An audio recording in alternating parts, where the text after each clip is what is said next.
Is your hair loss autoimmune? Experts are going to be diving into that. With that and more, ladies and gentlemen, here at the Hair Wire.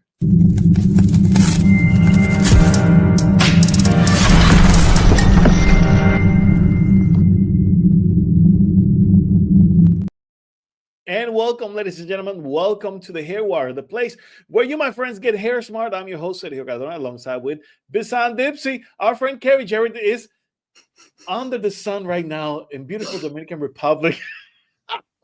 She's literally Yeah, baking under the sun. literally. And of course, she's having a vacation time with her family. So uh, enjoy your vacations, Kerry. Have a great one. We definitely would love to be there with you right now. I You're in would love Dominican to. Republic. Yeah. I mean, if you are in Punta Cana, Dominican Republic, that's one of my special places. I love Dominican Republic. I say in another time I was Dominican because I Yeah. love their food. Oh my gosh, I love their Sweet. food. It's Sweet. amazing, amazing food. If you're a foodie, definitely you want to come to the Caribbean. You want to come to Puerto Mm. Rico, of course, and you want to Yeah. go to the Dominican Republic. But my God, they can cook. Yum, yum, yum, yum, Yep, yum. yep, yep. And another place where you can get your international breakfast is at Bisan's house. So no, Bisan, she can cook. She can cook. No, let me tell you guys. At one time I visited her, and she made this Mediterranean style Yeah. breakfast. My Yes. God, that was Yeah. something else. That was Yeah. something But else. yeah, every time And I wanna make it for Dino, is like I don't want to sleep the whole night because it's so good and so yummy and it's heavy. So no, I mean, Palestinian food is something else. yeah. It is something else, ladies and gentlemen. Let me tell you right now, that is something else. Oh my gosh, I'm trying to give me a second here. I'm trying to get this to our friends at the Television Food Support Group. All right, here we go. You got it. Um, yep, I think I did.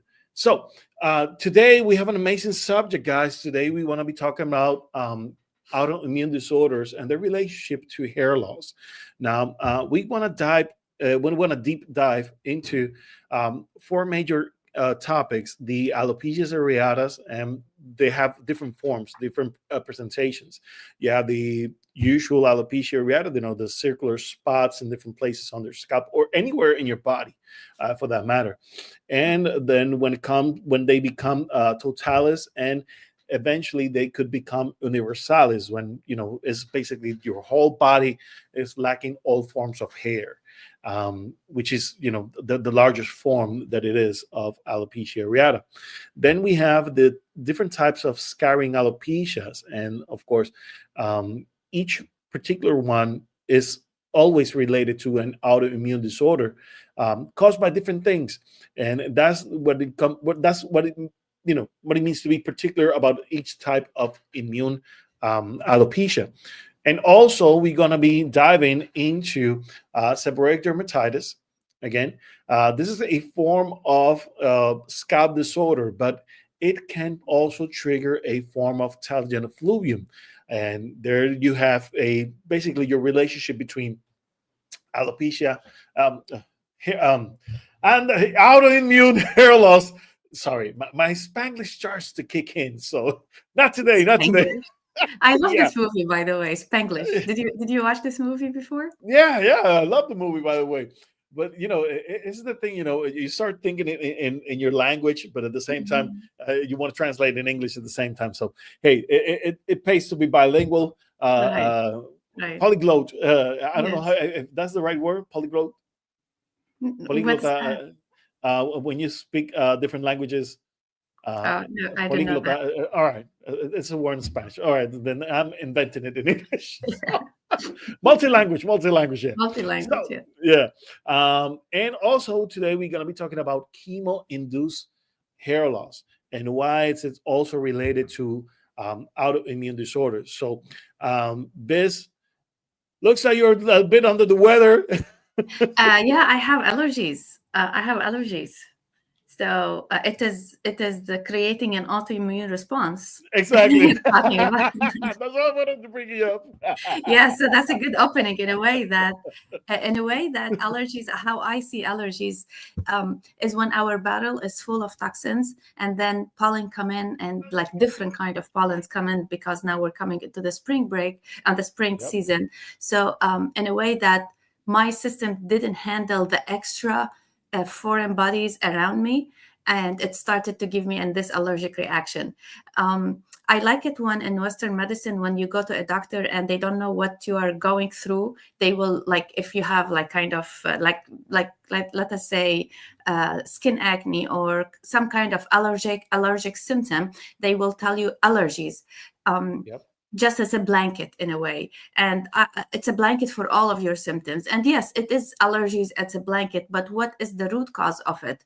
The root cause of it is not actually the pollen. It's that's my system is full, my bottle, my system is full in toxins, that any new extra thing that is surrounding me, it is causing this kind of autoimmune response. And I believe that now I know why I'm having these allergies. Last year I didn't have them. I have them now because I traveled overseas and Saudi Arabia, and I got so sick over there. So I am just recovering from jet lag and sickness. And apparently, whatever I have the sickness over there, it's still lingering inside my system. So my bottle is full. And I did take some prescription medication because I was like really literally can't get out of bed. So that's why my allergies kicked in this year. See what I'm saying, Sergio? Yep. It's like, this is what's called an autoimmune response in a way. Hopefully it won't trigger it. I don't think I am sick to a point where it's going to trigger a telogen effluvium episode for me, because it could. Yes. It's good, but I am taking care of my diet right now, hydrating more, taking more vitamins, increase my vitamin D intake. Not for maintenance. We should take 2,000, 3,000 IUs. I am taking now 5,000 IUs. Plus, I'm in the sun. I try to be in the sun the whole time until I couldn't take it anymore from the sneezing. But like mostly hydration and liver support these days, to get my body to get rid of whatever it has, so it can take the new foreign bodies around me in a way. So this way I want to balance my allergies without taking allergy medication per se. Now, I wanted to ask you, for instance, in your case, in your particular case, because you went, abroad. Whenever we travel, we experience new food, Correct. and again, new bacteria, Correct. and Correct. because of that, Yes. we can also disturb our immune system as well. 100%. Can you explain a little bit better for the audience? 100%, especially like the food in the airport is really, really bad food. Please, I would next time I'm gonna fast in the plane. I mean, it's just like, I think that food was plastic that is heated in a plastic in a microwave. I don't. Yeah. I think this is. I didn't eat, believe me, but like this couple of bites that I took, because it's a 16 hours flight.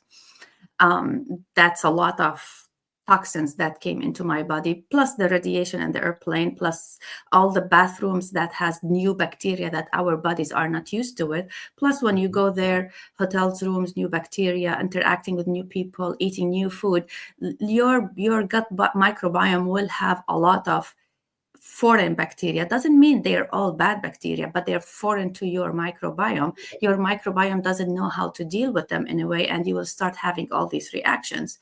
Like what I did in a way that when I went there, I started taking probiotics. But the thing that I didn't think about it, I'll think about it next time. I bought the probiotics from America. The strains here are way different than the strains over there. So I should have bought my probiotics over there. Interesting. I did Interesting. not see, even and I should have eaten fermented food that was fermented over there. Got it. Because whenever they're cutting the cabbage or the cucumber, they're getting there's bacteria everywhere, right? They're getting the bacteria from the environment that they have, from the air, from everything, and they got fermented into these fermented food. So I believe for next time, we shouldn't take probiotics like from here. It doesn't make any sense. That's why my toxic, I couldn't actually keep myself healthy in a way. We should buy from there and take like kimchi and sauerkraut and cucumbers, fermented food from over there to help kind of balance the bacteria that I'm eating from the food over there in a way. See, but Yeah. also what will I will give a tip, like really important, is to have digestive enzymes with you all the time, because all these new bacteria coming in, it's going to make your digestive system go whack in a way. So by taking digestive enzymes every meal, it will help clear out all of this and detoxify your body. And in a way, this is a good thing. And even though I got sick, but it's a good thing. It will Yeah. increase our resilience, Hmm. because whenever we are in one place all the time in our comfort zone, we're eating the same amount of the same kind of food, that we're drinking the same kind of water that has the same kind of bacteria, and we are around the same kind of viruses, our body will plateau.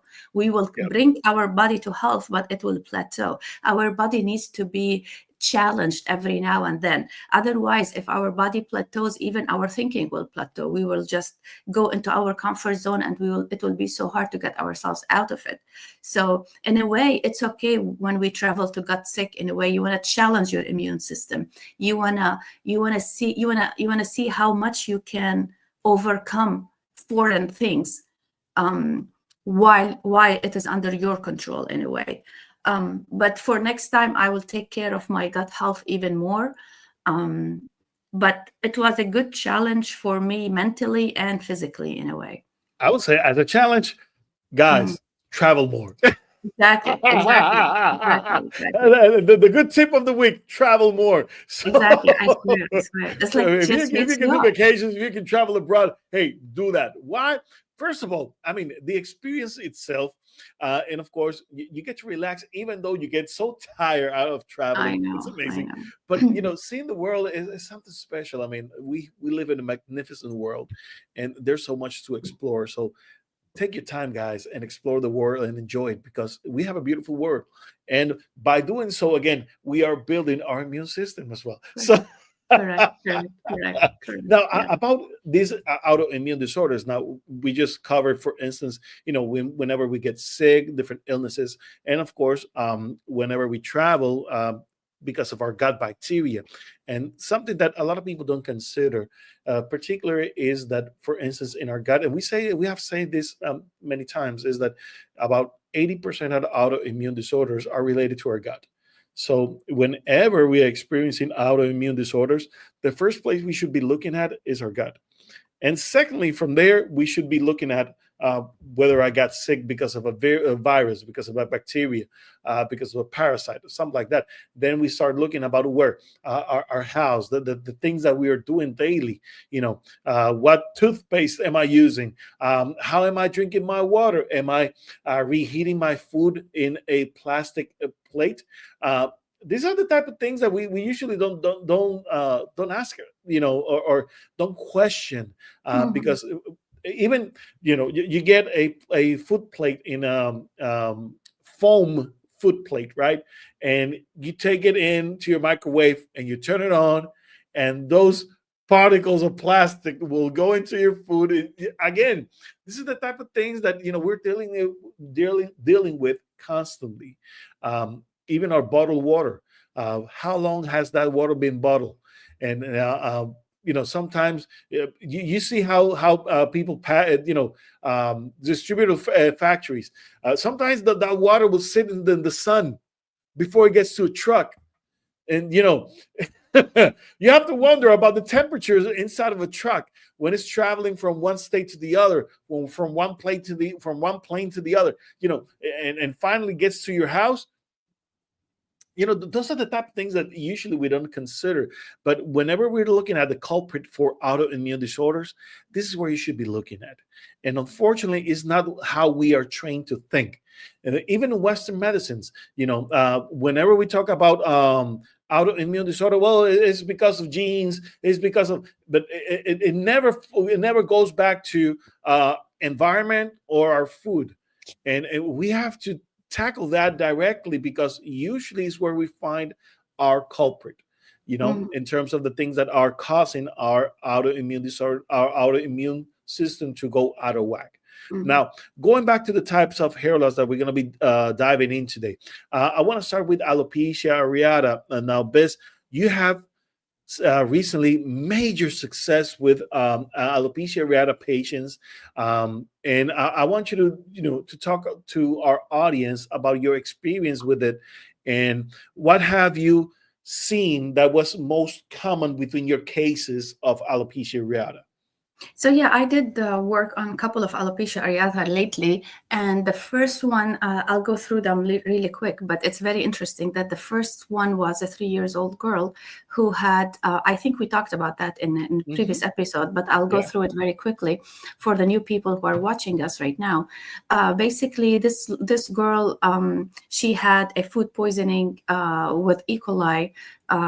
Like a year before the alopecia areata started to hit her. So she's 3. So she came to me when she's 3 years old. So basically, let's say she was 2 when she had this E. coli food poisoning. And of course, her parents took her to the ER and they managed the food poisoning symptoms and everything. This is how it should be, in a way. But what happened is after the ER visit, nobody thought about what kind of chemicals and what kind of reactions her body is going to have to that chemicals and the amount of medication and the amount of antibiotics they're giving her. So they treated her as they should treat her. But after that, the girl started to have like yellow skin. She started to lose her interest in playing. She had no energy, all of these things. And then Halloween, according to her mom, when Halloween came in and she ate a great amount of sugar, she woke up the next morning, literally, the hair is just coming out in bunches in her mom's hand. And that was devastating for both the girl and the baby as well. So in a way, if you look back at it, when she had an E. coli food poisoning, they gave her, I would say, maybe 3 4 kind of injections, that food poisoning stuff, I don't know what are they, antibiotics, all kind of things. But what happened to her gut after the antibiotics? So her gut was depleted from good bacteria 100%. Her liver was overwhelmed with all the toxins that are in these injections that have preservatives and other chemicals that like your body doesn't really react to properly. And then the sugar amount came in and it kind of broke her system, and she had a autoimmune response.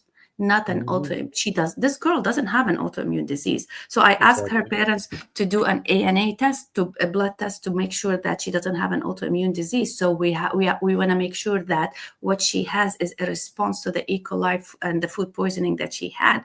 And it came back, the ANA test came back positive. Came back negative, means she doesn't have any autoimmune disease. So all this is an autoimmune response to what happened to her. Her body Yes. cannot take it anymore, and she started losing her hair in bunches. So I basically, like. Sorry. by I, addressing the gut to this girl, that's all what it takes. I like the way you mentioned, to making the difference between, establishing the difference between autoimmune disorders and autoimmune response. And that's where we get hit the most. And because it is a response, we just go about our lives and just forget about it, because it is something that it may be just brief, Right. something that is short term. It's not something that will haunt me for the rest of my life in some cases. But because of it, we usually tend to neglect the importance of these events, Yeah. and because of Like that. allergies are an autoimmune Exactly. response. Yeah. Exactly. And because we neglect those things, whenever we go to our doctor, we forget to say those things. And because we forget to say those things, and doctors won't ask sometimes, then of course it will go, we will be overlooked. Now, unfortunately for us in the trichology business, if you're good in the trichology business, then you understand that you need to ask those things. And even though we ask, sometimes people forget. And it is crucial, it is important that whenever we are experiencing hair loss, guys, to do a timeline journal of events and you follow it back maybe a year before you had your hair loss situation, whatever that is. Because again, you want to follow back at the things that happened to you during that time. You may not remember, but you may ask your husband, you may ask your children. If you leave alone, then God help you. But the thing is, if you have someone with you, usually, yeah, you don't remember you had the bad allergy event, whatever. Oh yeah. And you start writing it down. The important thing is that you want to trace down those events in your life, because again, they might be the reason why you experience so many things, including, of course, hair loss. And this is the hair loss show. So, Yes, of of course, course. we're going to be directing our attention to hair loss, but, it's not limited only to hair loss. There are many other things that can happen. All right. So, when it comes to alopecia areata, one of the things that I like to do for my patients is usually I like to work with their gut, and working through their gut and providing the right antioxidants into the bloodstream to help basically start building that autoimmune system. If we are low in vitamin D, for instance, we know that our immune system is going to be compromised. Like this I mentioned, maybe you want to start adding vitamin C to get that immune system stronger into the process. So those type of things can definitely help and improve the situation. Yeah. Now, usually for alopecia areata and their different expressions, once that autoimmune response starts to be tamed down, that's when we start seeing regrowth of hair. And of course, we can accelerate the hair growth production by stimulating the anagen phase of the follicle. And that way, of course, we're going to start seeing great results. Now, Biz, in your experience so far with alopecia areata, what was the turnaround, the average turnaround process before you started seeing hair growth? How So long if did it take, basically? So if we are dealing with only alopecia areata, because I Yeah. have another case I want to talk about, if we're dealing with only alopecia areata, which is coming from a gut problem or an autoimmune response, or like both in a way, that at 6 weeks you start seeing the growth. 4 weeks you start seeing the growth. At 6 weeks it's longer a little bit, so you can more visibly see it in a way. It's going to take 12 weeks, 12 to 16 weeks to see fully growth. Anyway, of course, with women who has longer hair, it's going to take a little bit more, but you can see the patch is filling Yeah, up at 6 exactly. to 8 weeks. Perfect. Now, I want to jump in with, for instance, chemo-induced hair loss. Now, this is another subject, when it comes to hair loss. And we understand that, for instance, whenever we go through chemotherapy, it usually is because we're experiencing a form of cancer. Although chemotherapy is not only for cancer, it's been also being used for other type of situations. But the results is kind of the same, because the chemo, what actually does is it tries to basically attack rapid dividing cells.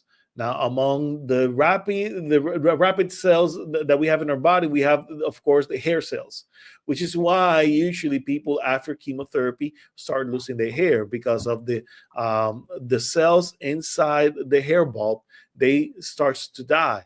And because of it, then we experience the hair loss.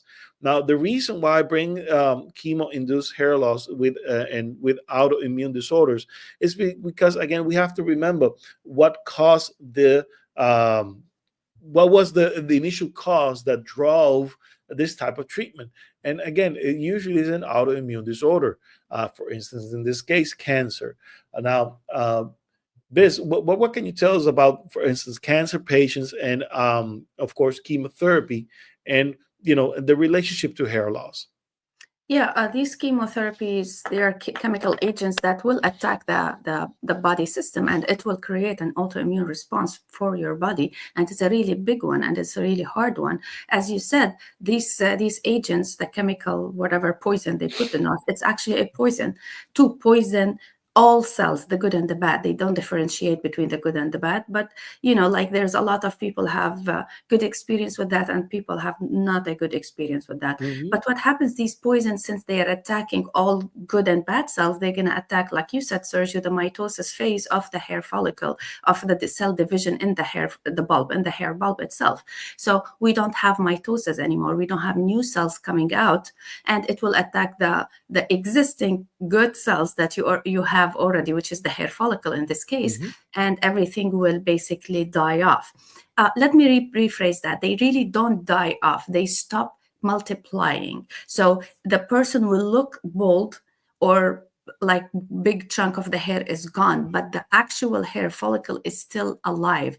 There is still, it didn't die per se. So it is not a scarring alopecia per se, but there is no more cell division in that bulb to give life to this hair follicle, so it will produce the hair shaft, so we can see the hair shaft growing. So this is in a way a good thing in a way. So when these poison will just leave your system and your body will clean up your system, they will come back to life. Of course, the first hair cycle, it's going to be bringing weaker hair shaft. The second, it will be more better and stronger and better and so on. But we have a trick we always tell our clients if they're going through this chemotherapy, is to apply cold caps. They call it cold caps, in a way, cold therapy, in a way that it's also called hypothermia caps. Oh, okay. So yeah. So in a way that if you apply cold on the scalp itself while going through the chemotherapy, so that these poisons, because they heat the body, and then the cold will counteract this heat. So kind of you will decrease the amount of insults on the hair follicle. Yeah. It will still happen, but as I said, they are not scarring alopecia. They are still under alopecia areata in a way, but maybe under totalis, which is a non-scarring form of alopecia. Yeah. And it is, in a way, if a person, just take care of themselves afterwards, our bodies are resilient. They will come back. Definitely. Now I want to jump into the scarring types of alopecia, because we covered the non-scarring types first. Now I want to jump into the scarring types of alopecia. There's a variety of them right now. There's a website that I always like to recommend for people to visit, and is the scarringalopecia.org. Scarringalopecia.org is a group of dermatologists and researchers, and they have basically they do provide orientation to the general public, and they also bring in a lot of research. And because of that, you will see on that page the different types of scarring alopecia and the different types of treatment that are available till this day, medical treatment that are available to, of course, address these types of scarring alopecia. Now, among the most common types of scarring alopecia, there's, for instance, CCCA, which is called the central centrifuge cicatricial alopecia. It has a very long name. This is why many people go CCCA, and that's it. But this type of alopecia affects a particular group of people, at least more predominantly, although it's not exclusive to this type of group, to this group of people. But unfortunately, it does have an effect on African American women, particularly due to, and this is one of the possible explanations, because of relaxers. Although I'm not fully convinced about it, but it's one of the different hypotheses about this type of scarring alopecia. The thing that happens with it in all forms of scarring alopecias basically is that the follicles, basically, they become cicatricial. They are being destroyed. Basically, they are being destroyed, and they're being destroyed because of the immune system. Again, another autoimmune response, and starts triggering a hair loss, and then the follicle starts to shrink to the point where finally it disappears from our skin. And when that happens, unfortunately, you can never grow hair out of that particular follicle. Once that follicle has become cicatricial, there's no way. But if it is in the way to become cicatricial, then maybe there's maybe there's some hope. Maybe there's time to stop the progression and maybe get some of the hair back. And I know you, Bisan, have some experience with that as well. Please talk to us about that. Yeah, so scarring alopecia is very interesting kind of like hair loss due to an autoimmune response, and it is always autoimmune response in a way. Yeah. And these scarring alopecia, what happens is they come in different forms. They usually come, if it's in the middle, it's called central central centrifugal secretional alopecia.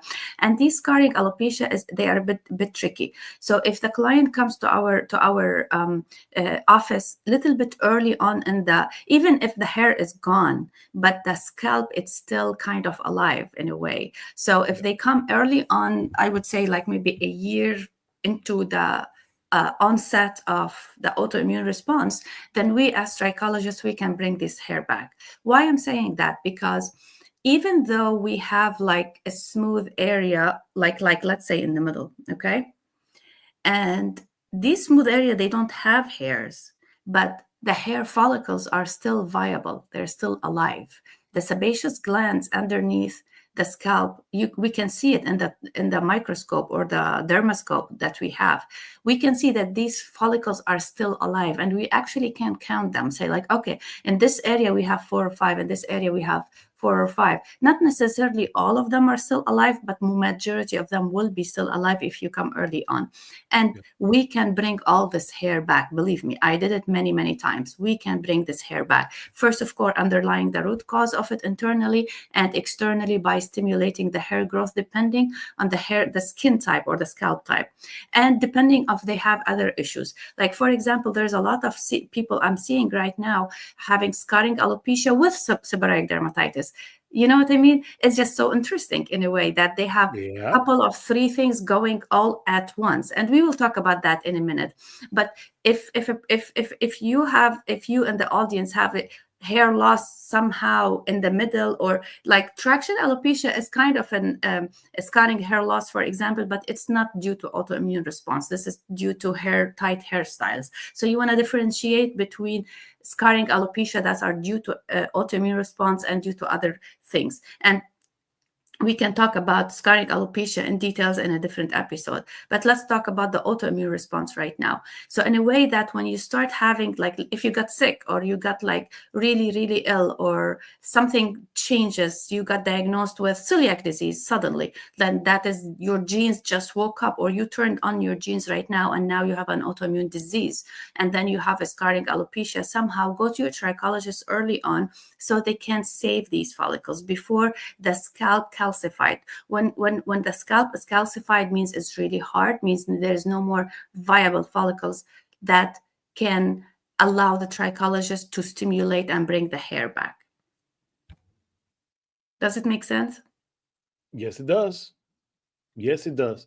I'm not sure if you guys can see it. I'm trying to bring in the picture here. No, I can't see it. Can't see it. Let me see it now. Can you see it now? No. All right. It was a good try. Okay. We didn't carry on the show. Here it is. Here it is. All right. This is what the CCA looks like, ladies and gentlemen, which is why, it's so tricky sometimes. And I wanted to bring it in because I want to people to have a visual of the type of hair loss that we're talking about. And sometimes this area in the middle is smooth, like smooth. And even though if it's smooth, this area, that's okay. There is a big chance that we can bring the hair back.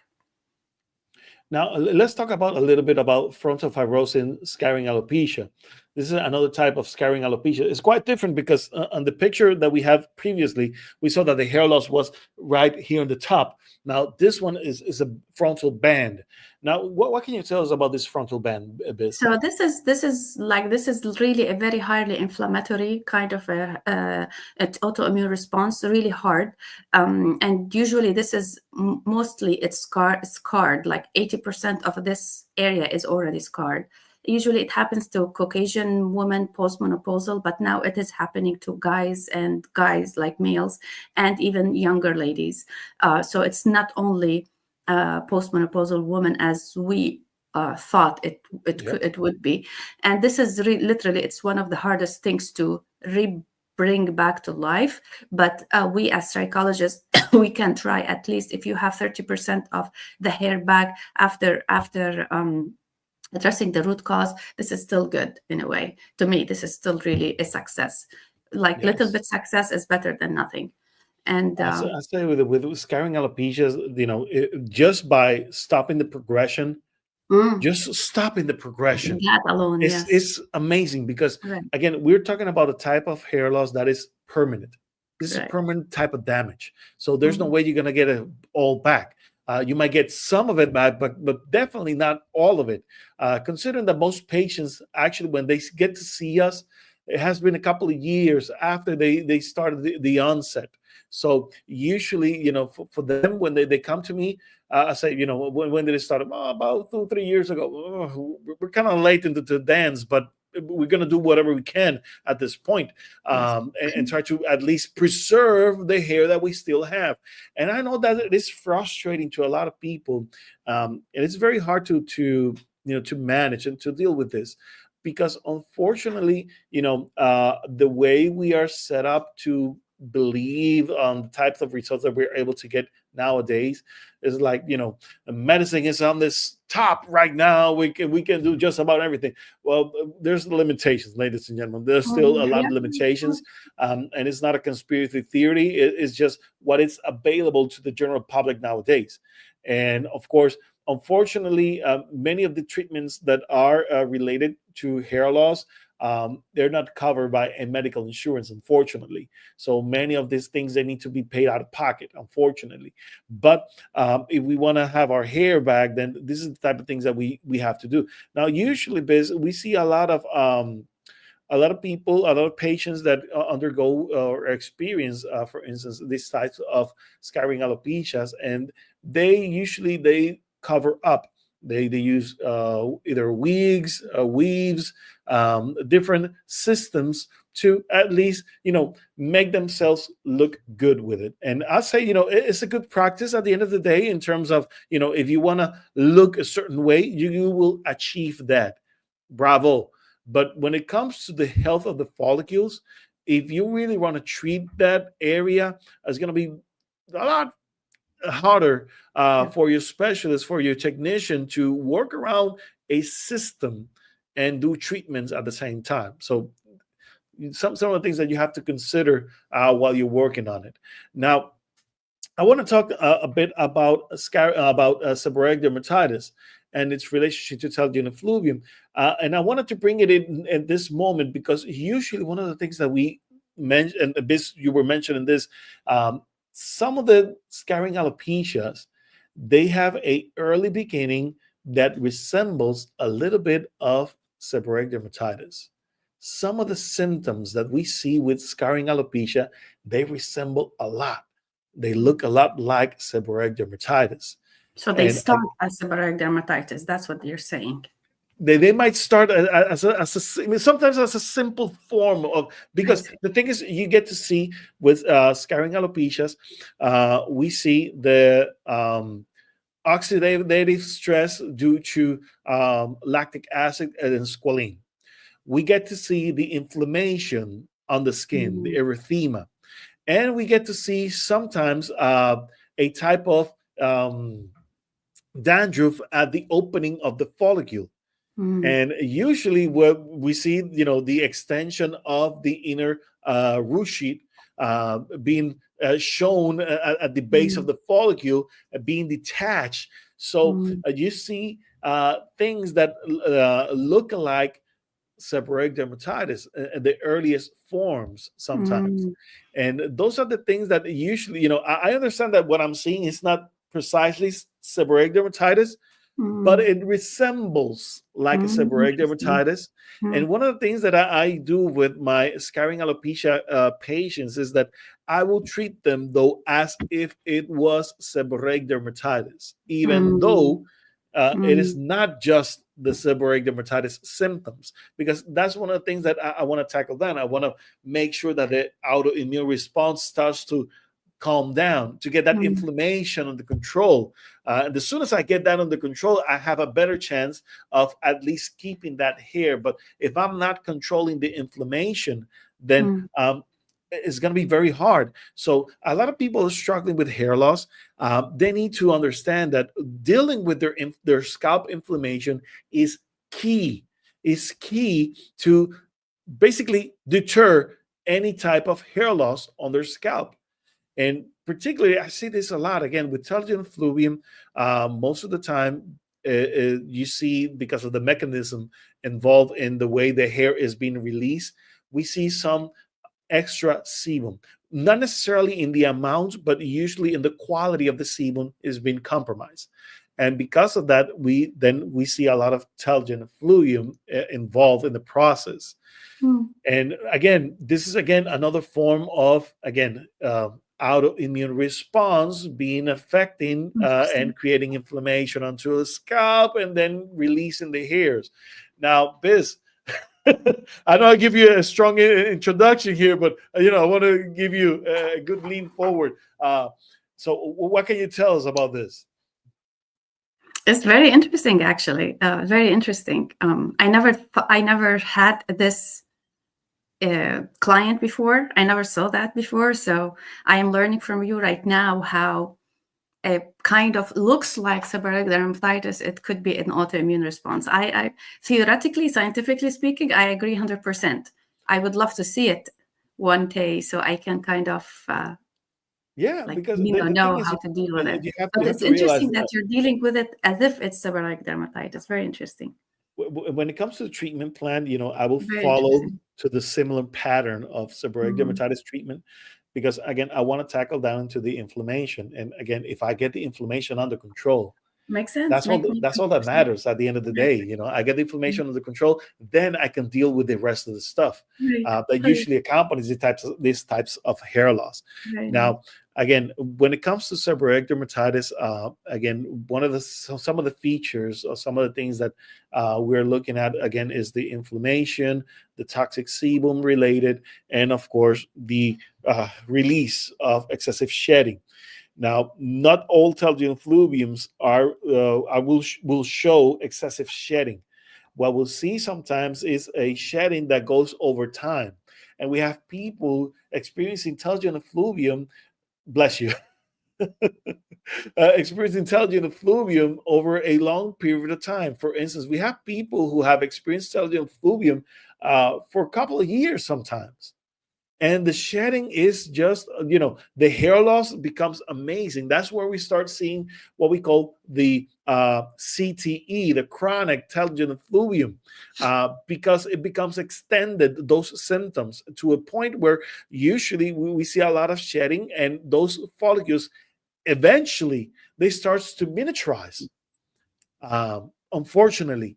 And even though we understand that telogen effluvium is not cicatricial by nature, it can become over time if it goes unchecked. And that's the problem.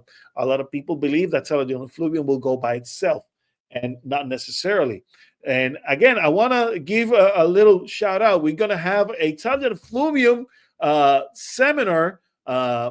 It's going to be a webinar, by the way. We're going to have a telogen effluvium webinar with the hair wire, Bisan, Carrie, myself, and maybe some extra help, some surprises. We're going to have it for that special event. And it's going to be on June the 2nd. June the 2nd is the date. Save the date, guys. We're going to be opening the registrations very soon for everyone who wants to be part of this webinar. It's going to be a very intense webinar. It's going to be, first of all, is intended for professionals, but general public can come. Yes, you are invited. Why? Because you need the information, guys, and you need to know what to look for and what to tell your health provider, what they need to know sometimes. Sometimes as a patient, we need to educate our professionals so they will know what to look for and help us along the way. And if they do not know, then it's a great opportunity to introduce them to trichology. And of course, this is what we do here at the Hair Wire. We want to educate people, we want to educate our professionals, and of course, we want to bring in information so that people can understand better how to treat their hair loss, and of course, keep the hair that they have. That's the most important thing. That's true. That's true. That's That's true. And I want to add one more thing. You said that some people with scarring alopecia, they will use wigs, right? Yep. Yeah, which is great. We should live our life normally in a way, and we should be happy about how we look. However, a lot of people that they are wearing the wigs, we have to make sure that fungus doesn't develop. I see it a lot. Like they will even the fungus will be like right here and under the wig. And then when they come, I cannot start treating them for scarring alopecia because I need to get rid of the fungus first. That's something very, very, very particular. And sometimes, we don't consider this. And I've stumbled myself upon those type of cases, particularly when they have been using that same system for a very long time. I have not taken good care of it. Right. And unfortunately, that happens a lot because sometimes people, they do not understand. If you have a system, you need to go back to the salon regularly so they can remove the piece. They can wash it properly, give the treatment to the piece, and of course to the scalp and to the hair. And when they reattach the system, it should be clean. But even in those cases, we see sometimes, even though, because again, people, they want to wash their hair by themselves, and they will do things at home. And of course, there's humidity trapped inside in between the piece and your scalp. And of course, things can develop. And of course, if you have a situation when you have a scalp dysbiosis, that will definitely be the perfect environment for bacteria and funguses to overgrow. And that can also become a very, very huge problem in that sense. So yes, definitely something to look And for. also, yeah, and also I have a case with alopecia. Actually, it is alopecia areata, but it is on the neck, so we call it alopecia of Yasis, right? Yeah. And for some reason, I cannot grow it back, and it puzzled me why I'm not growing it back. Every time, like little bit of hair comes out, it falls back again. Comes out, falls back again. So finally, I said, I want you to get a mold kits into your house. Because I fixed her gut. I'm working with her internally. I bring the hair, then it falls back. The hair falls back. So she has mold in her house. It's working against us. Yeah. The environment, that's the thing, as we were saying in the beginning, usually we want to start with the gut, but after we have done that and we still have issues, then we have to look at the environment. Where are you sleeping? The room, your house, where do you spend your time, the office that you're working in. You wouldn't believe, I mean, if you work in a very unhealthy environment, and I'm talking, some business owners are so freaking cheap. And I have to say this. I mean, you look at the HVAC systems, all polluted for years without proper maintenance. I mean, you can walk into an office sometime and you can smell it. It's so bad. And people are working there and they all become sick every time. I'm sorry, guys. Mold toxicity is the worst. Oh my gosh, you have, these are the type of things that you have to consider. What's happening in our environment, at home, at work, wherever we hang out. Is it a clean place? Isn't it? I mean, and we understand. I have to work. This is a place of work, but if the place is not clean, 100%. Yeah. You work in a kitchen and the kitchen is dirty. Oh my Lord. That's bad. That's bad right there. And of course, guys, you definitely want to make sure that your surroundings are as clean as possible to avoid contaminants in your body. And because of sometimes the environment is not that clean, then we have to use strong chemicals. And strong chemicals can have just such a bad how we say it can aggravate our situations as worse or as bad as even a dirty environment. So again, keep it clean. Use your organic cleansers. Do it regularly, and it will be fine. But again, if you're not cleaning regularly, then you will need those strong cleansers, and definitely they can toxify everything around you. That's very true. Unfortunate. That's the deal. Hey guys, well, it's about time. We need to go. I want to thank you guys for tuning in today, and remember, June 2nd for the Intelligent Effluvium webinar that we're going to have here at the Hair Wire. It's going to be amazing. It's going to be fully packed of information. We're going to be talking about what's about 4 hours is the webinar. Mm-hmm. Yep. Yes, it's a full day. Mm-hmm. It's a full day of information. Live Q&A. We have the three of us will be there, and then we might have also guests, so your questions will be answered from 3 or 4 or 5 different perspectives. Oh, yes, definitely, guys. You do not want to miss it. So stay tuned, stay connected, stay hair smart here at the Hair Wire. Biz, anything you want to add before we go? My allergies are kicking in. So all right, that's a cue. We have to go. See you next time, guys. God bless you all. Till then, bye-bye.